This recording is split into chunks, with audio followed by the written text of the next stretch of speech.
So, kamusta po mga ka-Streetwise? Ako po si Takero Miyamoto at welcome po sa aking munting channel.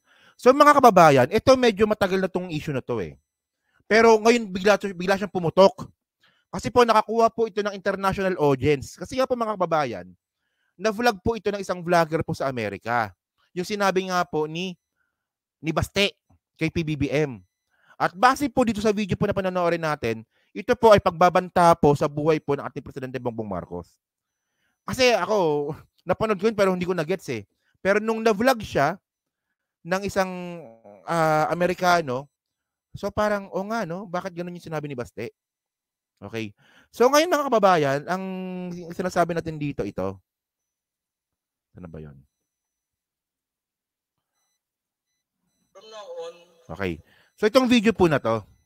So ito po mga Streetwise, nangyari po ito sa hakbang ng Maisog. Okay? Sa hakbang ng Maisog sa Davao City. Sige. Before you go to bed, think of the Romanovs, Benito Mussolini and his wife, and maybe you'll reconsider the direction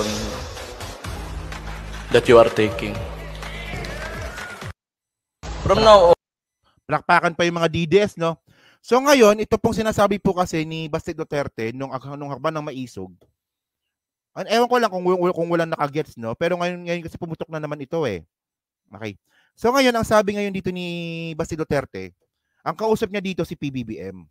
Kumbaga yung mensahe niya para kay PBBM. Sabi ni Baste na from now on, tandaan mo bago ka matulog yung nangyari kay Mussolini at saka kay Romanov. Okay. So ano ba nangyari sa dalawa na yan? So ito no, tingnan natin to no. So ito nakita ko to sa itong problema dito kay Baste, puro yabang lang eh. Okay.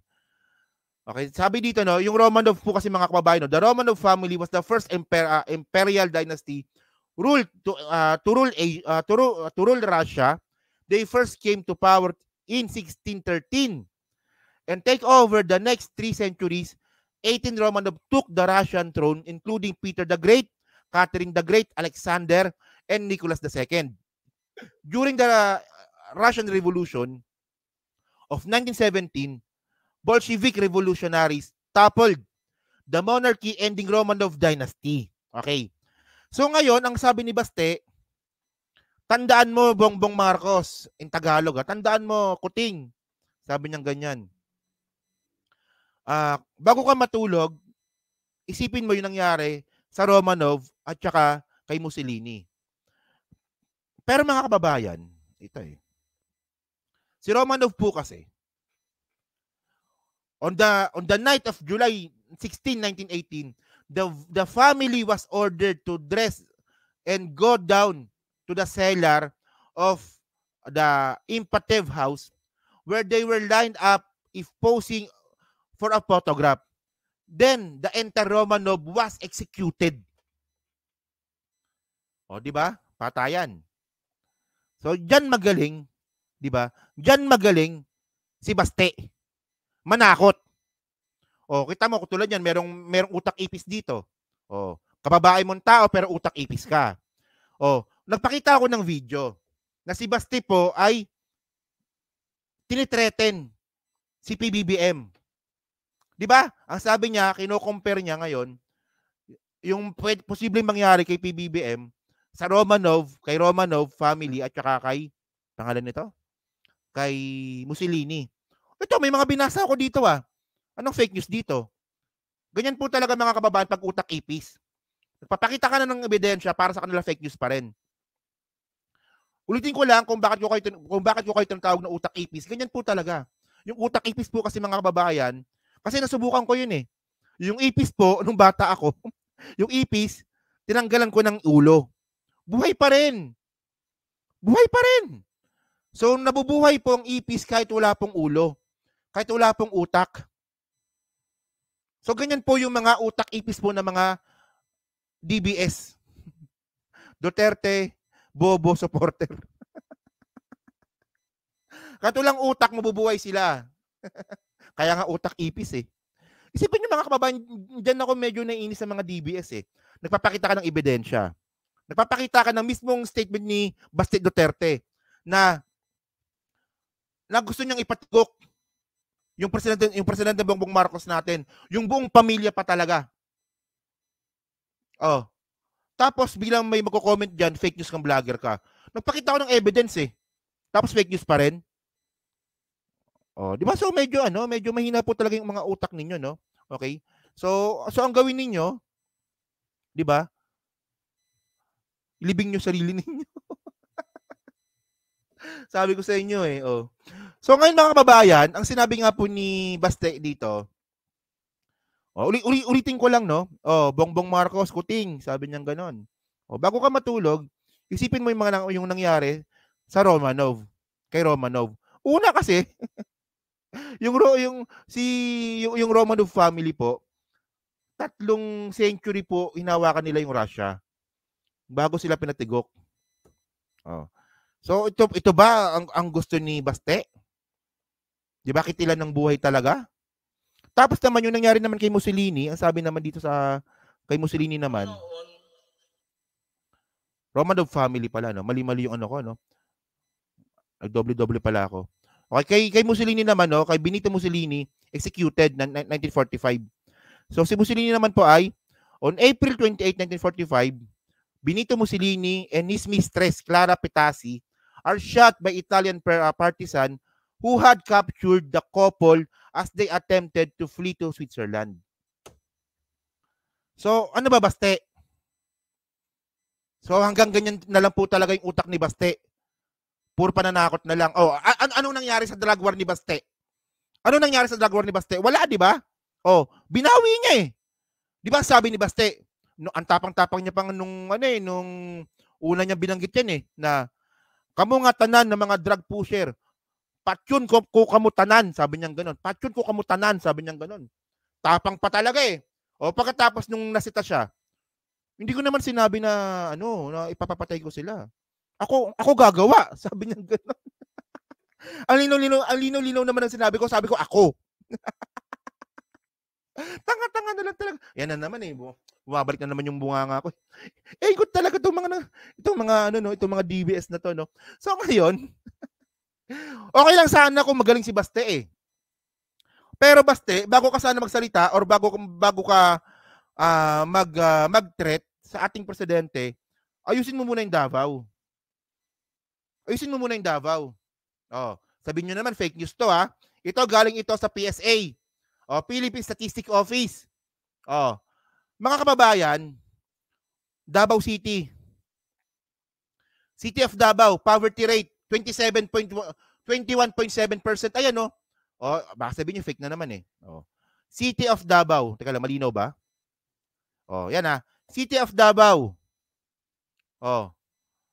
Teka lang. Nawala tuloy. Oh, City of Davao.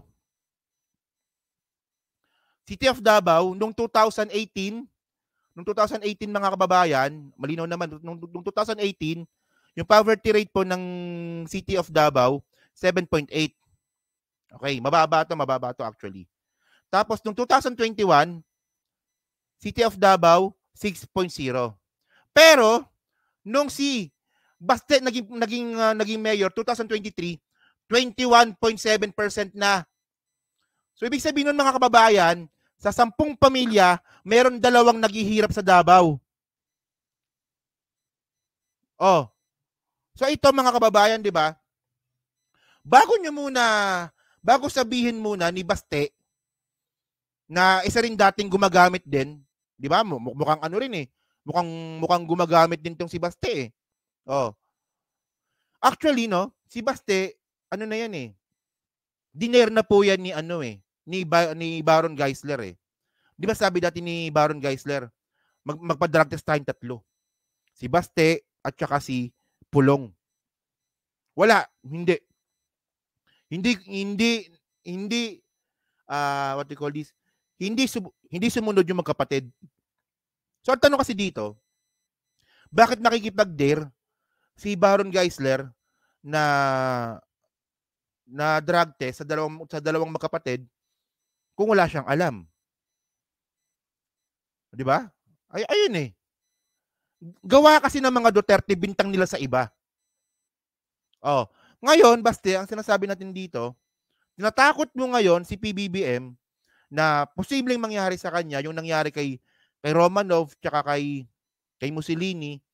Una, ayusin mo muna yung Davao. Ayusin mo muna yung Davao.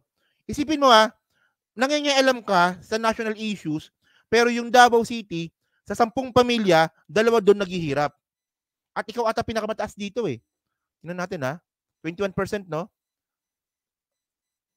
Actually, siya nga, no? O siya nga. Davao nga pinakamataas. Oo. Akala ko ba magaling? So, yung number 2, City of Butuan. O, yung Butuan yung number 2. 16.9%. Tsaka yung Iligan. O. Ayan, no? Ito, ebidensya to. O, documented ito. O. Ayan ang sinasabi ko eh. Yayabang-yabang ka. Puro lang naman yabang yung si Basti eh. Pero, base po sa datos na to, mahina po talaga siya. Mahina ang utak. Hindi nga marunong mag-Tagalog eh. Tagalog nga, hindi marunong. English pa kaya. Oh. Isihin niya SWS. Actually, sa ano to galing? Hindi siya SWS. Galing siya sa PSA. Philippine Statistics Authority. Yan, no? PSA. Di ba? So, yung ano ba, yung kay Martin ba, ilan? Kay Martin. Ay, hindi naman governor si Martin, no? Hindi naman siya governor. Hindi naman siya mayor, di ba? So, makita. Tacloban 13.2. Oh. Di ba sa 100 meron 13. Ganun lang, di ba? So, Iloilo malit pala, no? 6.8 lang pala, no? Oh. So, ngayon mga kababayan kasi, ang sinasabi natin dito, okay, ang sabi dito, sinasabi ko sa inyo, ayan, no?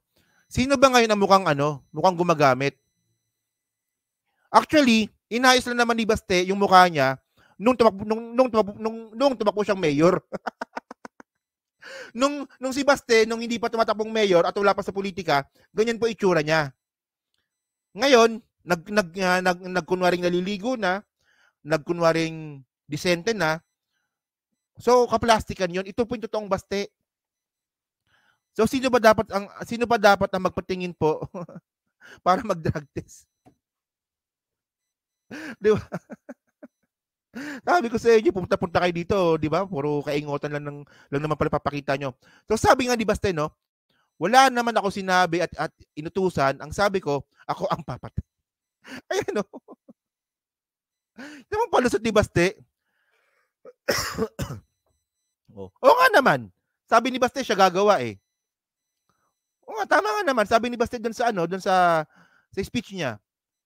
Siya gagawa. Kita nyo, di ba? Pati kasinungalingan po, pati kasinungalingan, namana niya po sa tatay niya. At hindi ko talaga makuha, mga kababayan. Maraming mga DDS po naniniwala po sa mga ganyang klaseng style po ng mga Duterte. Walang isang salita, sinungaling, binenta pa yung West Philippine Sea sa China, di ba? Tapos sa kapwa Pilipino matapang, sa China takot. Hindi ko lang talaga alam kung bakit ang daming taga-suporta pa rin talaga ni Digong, no? 20%. Pero mga kababayan kasi, ang sinasabi lang natin dito, diyan po talaga magaling ang mga Duterte sa mga pananakot. Isipin mo, presidente, sasabihin mo ng ganun? Diba? Bago ka matulog, tandaan mo yung nangyari kay Mussolini tsaka sa Romanov family. So, ano ang ibig sabihin nun? Posibleng mangyari. Diba? Kasi kapag mga ganyan, pipitsugin lang naman kasi mga kaya ni Baste eh. Na ipaganon. Mga pipitsugin lang naman. Pati si Digong. Tinanin nyo. Yung mga biktima po ng war on drugs niya, nung tokhang niya. Sino ba mga biktima doon? Mga mahihirap. Mga mahihirap na bumoto rin sa kanya. Pero yung mga drug lord, pinatakas niya. Ganyan ba talaga? Ganyan talaga kautak-ipis kayong mga Duterte supporters? Yung mga ganyang klase mga bagay hindi nyo makuha? Kasi mga kababayan, kung talagang desidido talaga, itong mga Duterte na sibakin or ligwakin na tong mga droga-droga na to. 40 years na po silang hawak-hawak yung Davao City. 40 years na nilang hawak yan. Hindi pa rin po nila masugpo-sugpo yung problema na yan. So 40 years na nga po silang palpak. Ang ginawa pa nila, nung si Digong yung naging presidente, ginawa nilang nationwide. Di ba ginawa nilang nationwide po, yung ginawa nila sa Davao, na ang ending, palpak ulit.